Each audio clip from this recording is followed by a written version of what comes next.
ginagamit nilang wasakin at sirain po ang EDSI. Anong sabi nila po, mga kaibigan? Mag-antabay lang kayo. Lalabas ni Papa Eds ang katotohanan po. E pala hindi mawala yung issue ni Mariel ay, abay tumigil na kayo. Mariel, si Mariel na naman. Puro na lang Mariel. Kamagalit na sa atin yan, si Senator Robin Padilla, kakamaril natin. Hindi naman maiwasan na mabanggit si Mariel sapagkat simula nang mapanood natin yung video na yon, nakasama ni Kalinga Edu sa concert, at ganoon din naman sa mga ibang komento, yung mga ibang kwento, hindi lamang komento, na ating pong narinig o napanood, puro na lang Mariel na sinasabing kasintahan daw ni Kalinga Edu.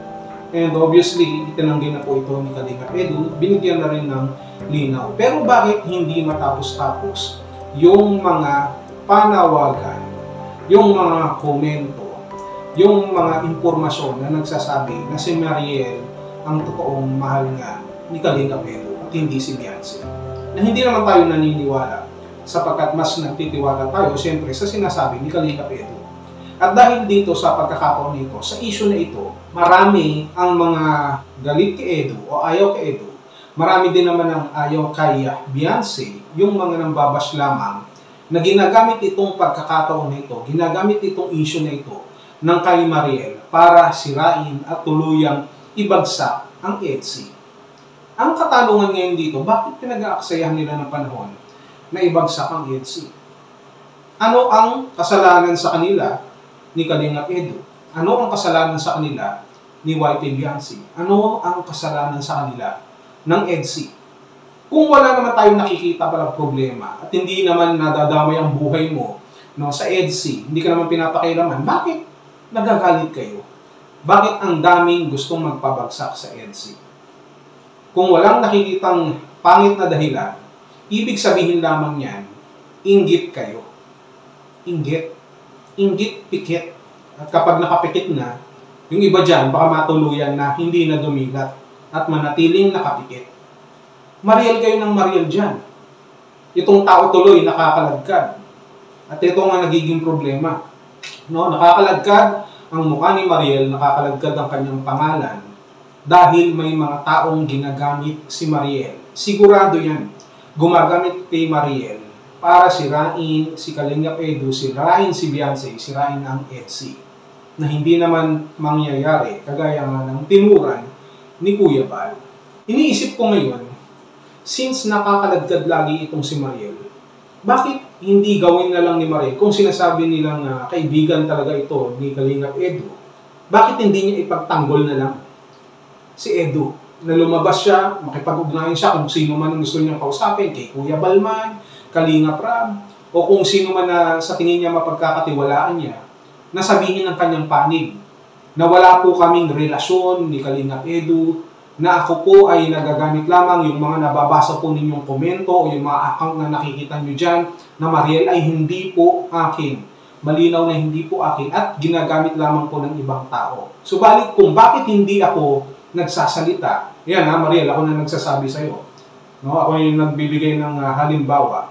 Ano yung sasabihin mo? Kung bakit hindi naman ako makalabas-labas ay dahil sinasabihan din naman ako ni Kalinga Edu na huwag nang makialam at pabayaan na lamang yan sa mga kalingap. Pabayaan na lang kay Kalinga Edu, pabayaan na lang sa iba. Pero ang nangyayari kasi, mas lalong ginagamit yung pagkatao, yung pangalan ni Mariel na hindi naman dapat. Marami tuloy ang nag-iisip, marami mismo ang magagalit, hindi lamang kila Edu, kung hindi mismo kay Mariel. Paano na lang ang kanyang mga pamilya? Nadadamay dito. Ang sasabihin iba, kaya pumatahimik yan dahil natutuwa yan. Gusto lamang ng publicity niyan. Gusto lamang mapag-usapan at sumikat din, kagaya ng iba. Tingnan nyo yan. Dahil sa pananahimik ni Mariel, dahil hindi siya nagsasalita, ganyan at ganyan ang mangyari, na mababas siya. Ang sasabihin nila, kahit naman anong mangyari, mababas pa rin ako, hindi naman sila maniniwala. Kahit magsalita ako.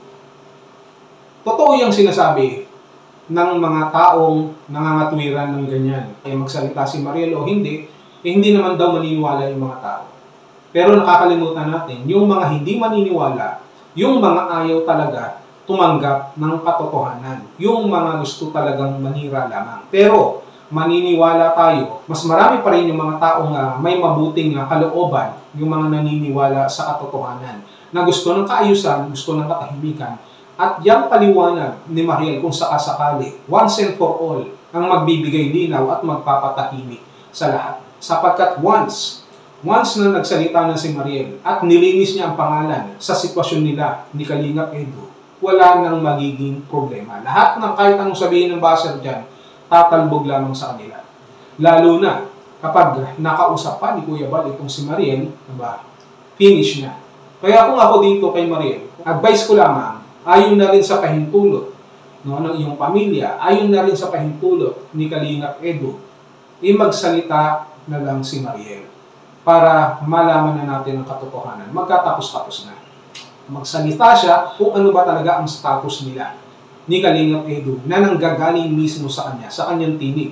At kung yung mga account ba na nagko-comment na nakikita natin dyan sa social media, sa komunidad ng Kalingap, ay talagang sa kanya. O baka may mga taong gumagamit sa kanya na hindi niya nalalaman. At kung mayroon man na mga taong gumagamit sa kanya na nalalaman niya mismo, ay sabihin niya sapagkat ito ay makakasama sa kanya, makakasama sa Kalingap, makakasama sa EDSI na ating pong sinusuportahan.